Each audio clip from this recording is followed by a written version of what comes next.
ये हिंदुस्तान है, वो हिंदुस्तान जहां बड़ी बड़ी इमारतें अब आसमान को छूने लगी है। अरेबियन सागर जिसका हर पल सजदा करता है, जिसकी हवाओं और फिजाओं में तिरंगे की लहर ऐसी है जो संगीत सी सुनाई देती है। बदलते हिंदुस्तान में इंसानी जिंदगी अमीरियत की बोरियत में खो गई है,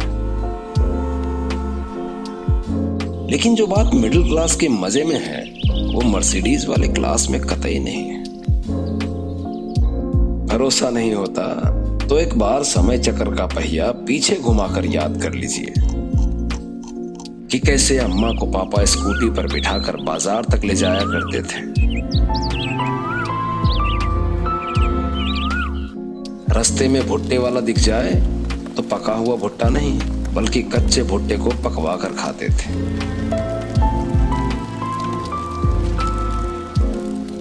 प्यास लगती तो सड़क किनारे सोते गन्ने वाले को उठाकर ताजा ताजा जूस बनवाते थे।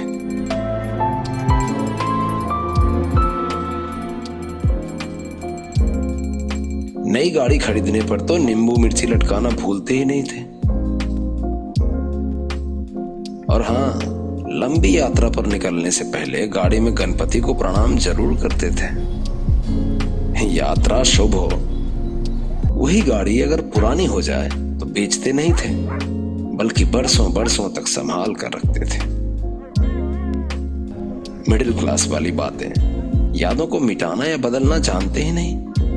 बस एक रविवार की छुट्टी मिलती थी, उस रोज परिवार के साथ बाहर खाने का मजा दोगुना हो जाता था।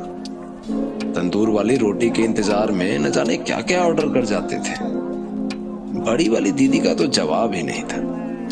भरी दोपहरी में रोड किनारे बैठकर घंटों मेहंदी लगवाती और हम सब उसके इंतजार में बंदर बकरियों को बचा खुचा खाना खिलाकर टाइम पास कर रहे होते।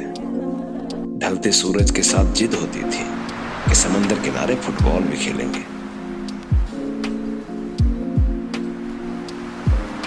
जहां लहरों के पागलपन पर पूरा परिवार एक साथ सपने बुना करते थे। मैं तो उन स्कूली बच्चों को घूमते देख जल्दी से बड़े होने का सपना देखा करता था।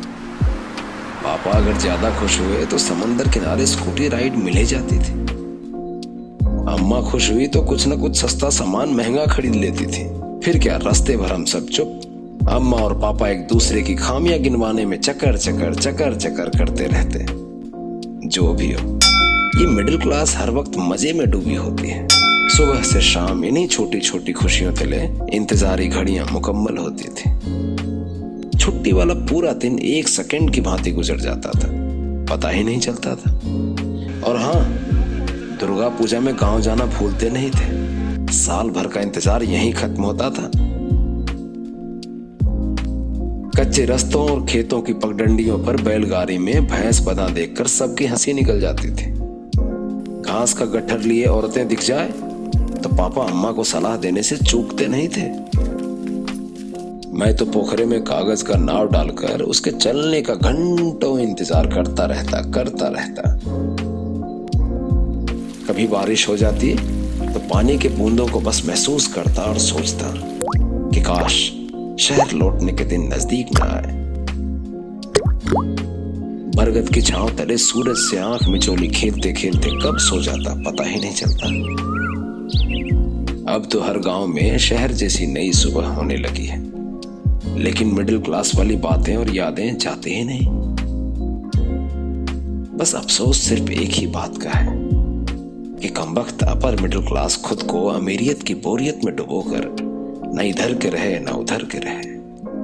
बस जहां भी रहे मिडिल क्लास वाली यादों के साथ ही रहे, क्योंकि ये हिंदुस्तान है मिडिल क्लास वालों का हिंदुस्तान, जहां अमीरियत एक पल के बाद बोरियत हो जाती है।